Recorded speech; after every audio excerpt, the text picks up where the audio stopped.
Ya, Assalamualaikum warahmatullahi wabarakatuh.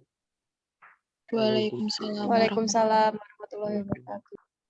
Selamat malam teman-teman. Pada pertemuan hari ini kita akan membahas mengenai kasus 5 ya di dalam buku. Nah, di SPT tahunan wajib pajak orang pribadi, selanjutnya yaitu kasus 6 nanti ya.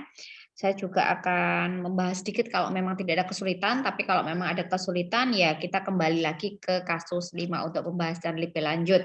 Oke, di kasus 5 yang kemarin sudah saya jelaskan untuk cara pengerjaannya. Nah, sekarang ini saya akan tanya ke teman-teman bagaimana progresnya, apakah ada kesulitan atau tidak. Jika ada kesulitan di bagian mana, nanti bisa kita bahas secara bersama. Gimana?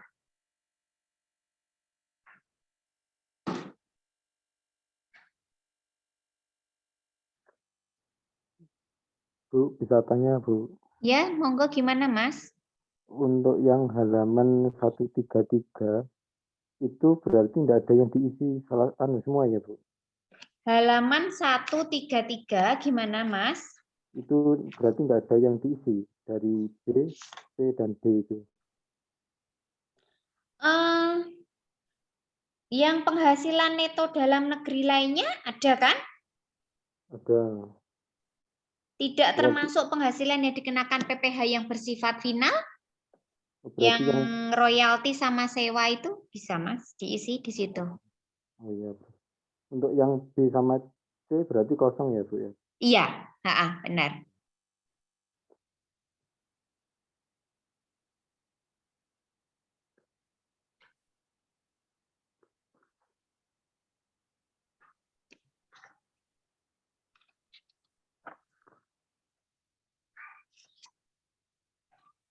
Yang lainnya ada yang mau dibahas lagi berkenaan dengan kasus 5?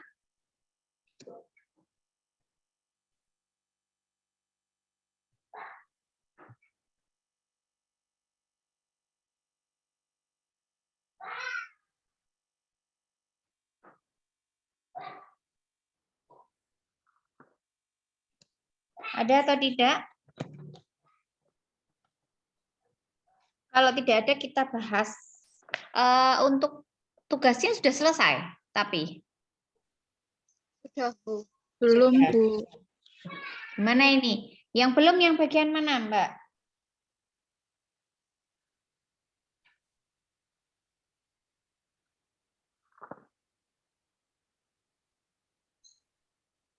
Gimana? Bingung sama yang SPT tahunan wajib pajak itu loh, Bu, yang orang pribadi. Oke, bingungnya yang bagian mana? Yang untuk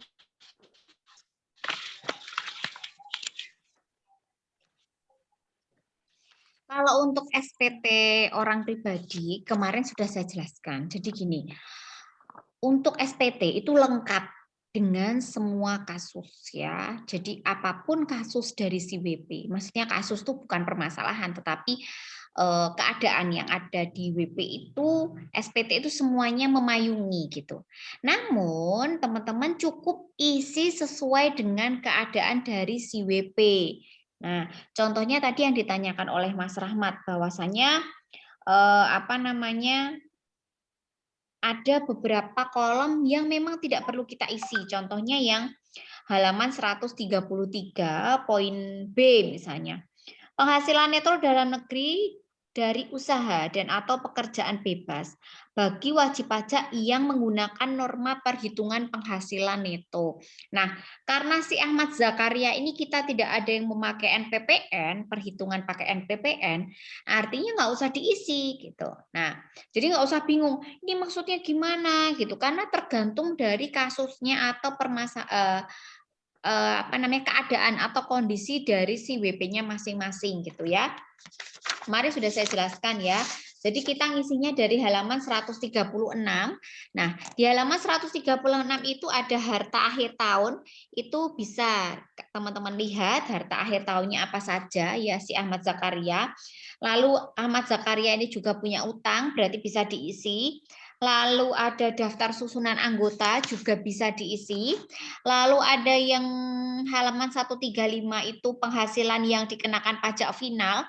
Karena ada beberapa penghasilan yang dikenakan pajak final, berarti juga bisa diisi dari situ. Lalu ada penghasilan yang tidak termasuk objek pajak. Karena nggak ada, berarti nggak usah diisi. Yang C, penghasilan istri yang dikenakan pajak secara terpisah, ini juga nggak ada, berarti tidak perlu diisi. Lalu untuk halaman 134, itu ada ya, Graha Press sama PT Jarum.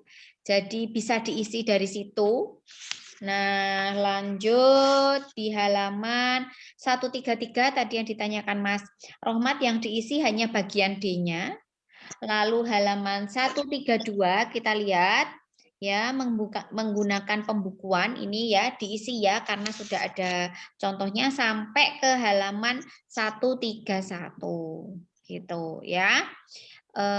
Untuk SPT sebenarnya mengisinya dari belakang. Jadi untuk yang halaman 131 itu teman-teman cukup menyalin saja. Contohnya adalah yang kemarin sudah saya jelaskan ya. Di misalnya di poin 1 diisi dari formulir 1770/1 halaman 1 jumlah bagian A atau formulir 1770/1 halaman 2 jumlah B. Nah, itu tinggal diisi saja dari situ. Ada jumlahnya, tinggal kita salin begitu ya. Nah, berarti kalau ada yang masih belum selesai, saya belum bisa membahas kasusnya karena ada yang belum selesai. Nanti kalau kita bahas berarti jawabannya sudah saya buka. Nah, kalau sudah saya buka ya nanti yang nggak ini ya nggak bisa gitu ya. Jadi kalau udah selesai saja nanti saya buka jawabannya untuk nanti teman-teman bisa mencocokkan ininya ya. Lanjut untuk kasus 5, ada pertanyaan lagi sebelum kita memasuki kasus 6? Tidak, Bu. Ya. Oke, kasus 6 teman-teman silakan buka halaman 28 ya. Halaman 28 dan halaman 138.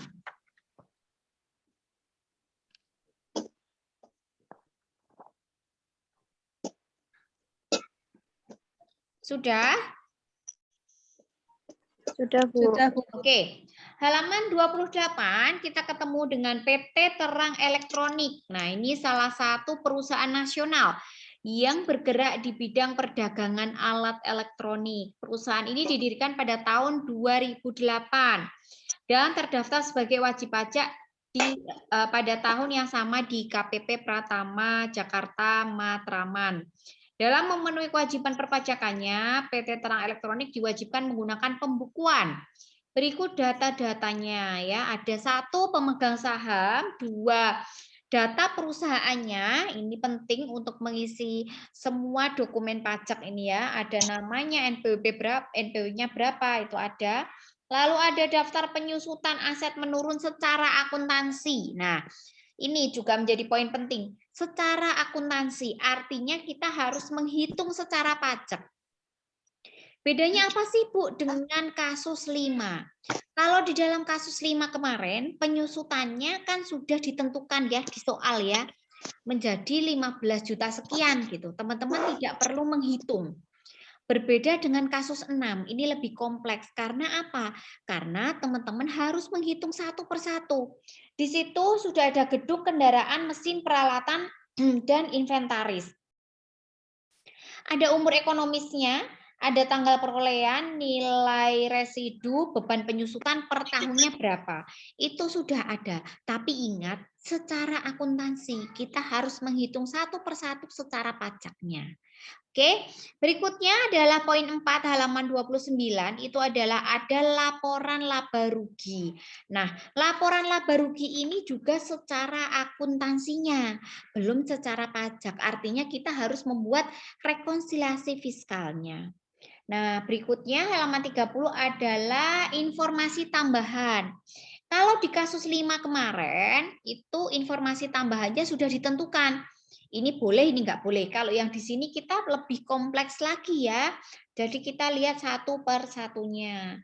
Yang diminta apa? Yaitu ada 4, yaitu laporan keuangan fiskal, lalu daftar penyusutan aset menurut fiskal, lalu ada membuat SSP, dan pastinya yang terakhir membuat SPT. Nah, nanti akan saya kirim di e-learning ya, langkah-langkahnya yang ada di sini ya, kasus 6 ini ya. Kasus 6 yang pertama 1. Buat laporan keuangan fiskal yang ada pada halaman 138. Sekarang teman-teman sudah membuka halaman 138, silakan dibuka. Sudah, Bu.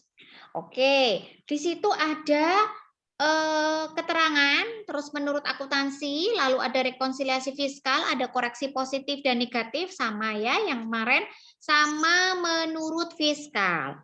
Nah, yang menurut akuntansi teman-teman tinggal salin yang ada pada halaman 29. Ya, ini enggak ada masalah. Lalu ada penjualan sampai dengan yang terakhir yaitu halaman 139 ada laba bersih ya.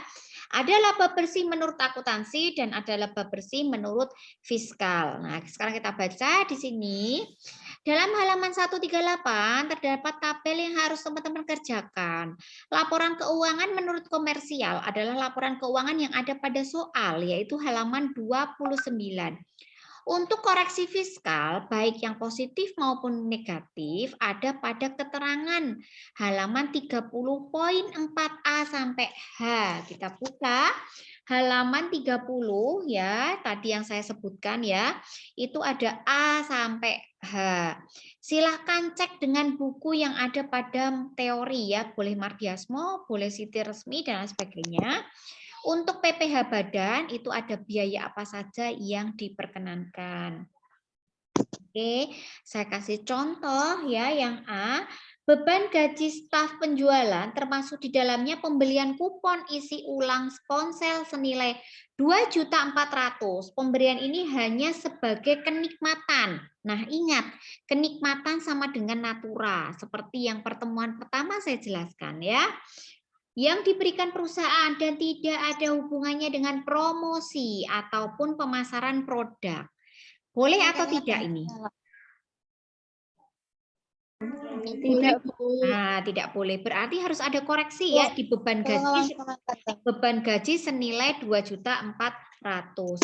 Sementara itu di beban gaji staf administrasi. Jadi beban gaji itu ada 2 kan, di staf penjualan sama staf administrasi. Ini ada 3.500.000 diberikan dalam bentuk natura berupa beras, gula, minyak goreng. Boleh enggak? Nggak boleh. Nah, enggak boleh. Berarti harus kita koreksi juga di beban gajinya sebesar 3,5 juta. Kalau beban berkurang, berarti positif atau negatif? Positif. Positif. Positif, karena beban berkurang, laba bertambah, pajak bertambah. Nah, itu ya.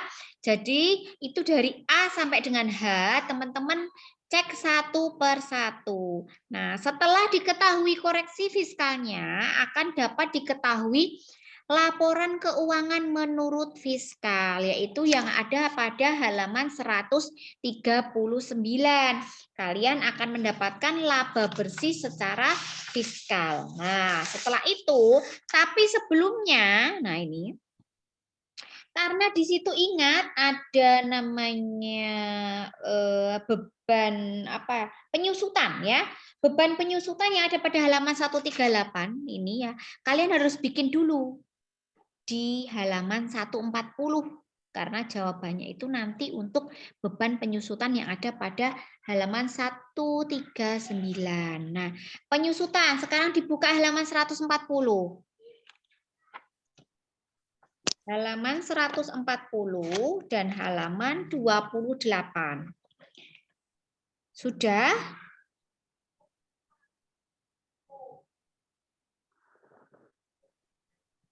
Sudah, Bu. Oke. Sekarang teman-teman buka halaman 140. Yang ada pada halaman 140 itu adalah yang ada pada halaman 28 juga ya. Ada gedung, kendaraan, mesin, peralatan, inventaris. Nah, kalau yang tadi di halaman 28 itu ada namanya umur ekonomis secara akuntansi kan. Namanya apa di sini ya? Umur ekonomis gitu aja ya, ada 25 tahun, 10, 8, 5 tahun. Nah, sedangkan yang di halaman 140 itu teman-teman sudah diberikan kemudahan. Dalam arti yang kita lihat di kolom ketiga, umur ekonomi secara fiskal. Itu sudah ada petunjuknya, 20 tahun, 8 tahun. Kalau 8 tahun itu berarti masuk kelompok kedua. Artinya kalau dia garis lurus, kita tinggal kalikan 12,5% ya. Di situ sudah ada contohnya, yaitu si kendaraan. Kita lihat ya si kendaraan. Kendaraan 240 juta. Umur ekonomisnya 8 tahun. Berarti fiskalnya tinggal kita kalikan 12,5%. Ketemu 30 juta. Lah, untuk fiskal dari untuk yang komersial itu dari mana, Bu? Dari halaman 28. Dari halaman 28 beban penyusutan per tahun. Yang kendaraan itu sudah tercatat 21 juta. Jadi tinggal teman-teman tulis saja 21 juta. Perbedaan penyusutannya adalah 30 juta dikurangi 21 juta, maka ada 9 juta. Ya, lalu akumulasi penyusutan itu teman-teman tinggal kalikan. Dia kapan sih? Nah, kenapa bisa ketemu 170 juta? Itu tinggal dilihat di bawahnya ya. Ada cara menghitungnya. Dia membeli aset itu 4 Mei sampai dengan 2008 ya, sampai dengan 31 Desember 2008 berarti 8 bulan. Nah, lalu 1 Januari sampai dengan 31 Januari tahun 2013 itu berarti 9, 10, 11, 12, 13. Ada 5 tahun. Berarti 150 juta. Gitu. Paham yang di sini ya? Jadi kalau fiskal itu kan ada 1 tahunnya 30 juta. Berarti 30 juta kita bagi 12. Setelah kita bagi 12, kita kalikan 8 karena 8 bulan ya yang pertama. Lalu yang kedua adalah 5 tahun, 5 kali 30 juta. Berarti ketemu 150 juta. Berarti 150 tambah 20 berarti 170. Nilai buku fiskal awal tahun 70 juta dari mana? Dari biaya perolehan 240 juta dikurangi akumulasi penyusutan 170 juta. Sehingga ketemu 70 juta. Dari kendaraan yang saya jelaskan, ada pertanyaan? Enggak, Bu. Oke, nanti tinggal teman-teman kerjakan yang gedung, mesin, peralatan, sama inventaris ya. Oke, selanjutnya adalah pengerjaan halaman 141 di tabel ya. Ini teman-teman di situ sudah ada keterangannya sumber informasi. Sumber informasinya dari mana? V2, V3, V4. Kita lihat.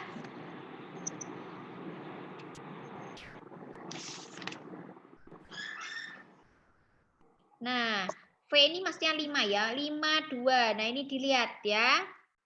Sebentar, saya cek. Nah, ada jenis pajak sewa kendaraan di situ ya. Jadi di sini di di soal itu kan ada PPh yang dipotong atau dipungut pihak lain ya. Jadi ada 52 itu berarti total pendapatan sewa yang B.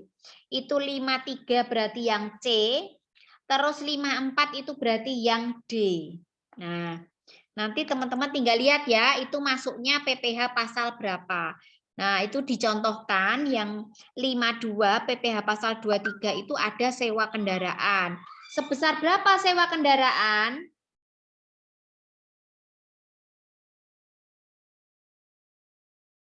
sebesar berapa?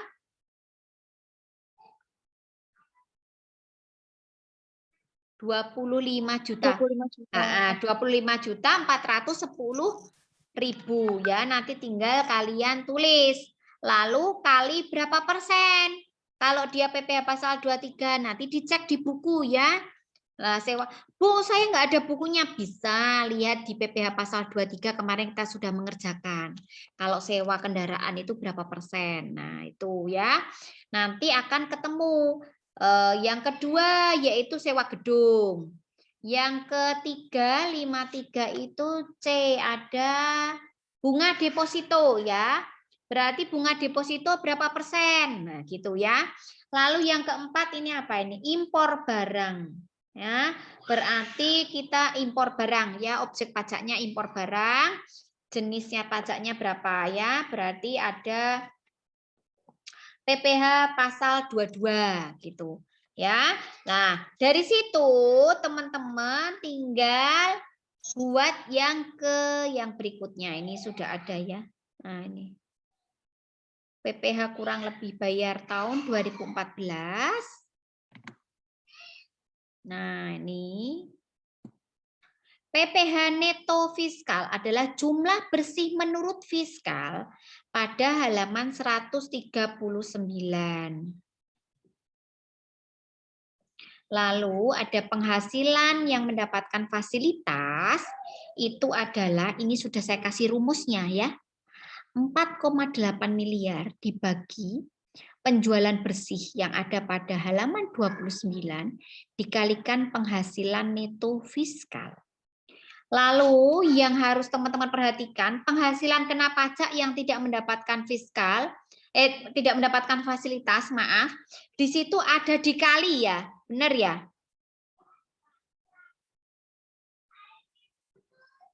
Gimana? Nyimak nggak halaman 141?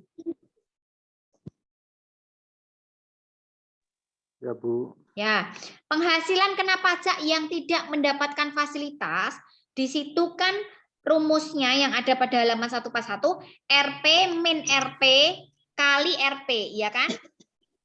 Iya. Nah, itu yang kalinya kalian hapus ya. Jadi ini rumusnya sudah saya beneri. Yaitu penghasilan neto fiskal min PKP yang mendapatkan fasilitas. Udah. Ya, nggak perlu dikali karena itu salah. Lalu PPh yang terutang, yaitu ini sudah saya kasih rumus ini. Ini nanti saya kirim ya ke e-learning. Jadi nanti bisa langsung teman-teman kerjakan di e-learning. Nah, ini sudah saya permudah juga ini. Kredit pajaknya itu dari tabel halaman 141 dan 25 dari halaman 29.5F. Itu kalian tinggal isi-isi saja, karena sudah ada petunjuknya. Lalu untuk yang kelima, menghitung angsuran, itu juga sudah saya kasih di sini ya, sudah saya kasih petunjuknya juga. Nah, ini sudah ya. Nah, ini dari sini nanti akan ketemu angsuran ya. Saya bacakan saja ya untuk jumlahnya. PPh yang angsuran bulanan PPh pasal 25 tahun 2015 adalah 7.294.437 rupiah. Sudah? Atau saya ulang? Saya ulang ya. 7.294.437 rupiah. Nah, ini nanti teman-teman sekarang kita buka halaman 142, 143, itu sudah ada angsurannya. Nah, bedanya dengan yang kasus 5 kemarin itu kan kita ngomongin tentang PPh 21 OP ya. Kalau sekarang kita ngomongin badan. Kalau OP lapornya itu Maret. Kalau badan lapornya maksimal April. Maka yang halaman 142 142, 143, 144 itu masih menggunakan yang lama. Ya. Lalu baru yang halaman 145 itu baru yang kalian hitungan. Jelas? Jelas, Bu. Jelas, Oke. Bu. Oke, nanti berarti yang halaman 145 itu setoran angsuran PPh pasal 25 itu yang tadi saya baca ya jawabannya. Sedangkan yang halaman 146 itu adalah yang kalian kerjakan yang di tengah sebelum PPh tadi ya. Nah, terus selanjutnya adalah SPT. SPT ini ya dari halaman 156. Kalian mengerjakan nanti maju sampai di halaman 147 ya. Itu penjelasan kasus 6 dari saya. Nanti silakan dibuka lagi.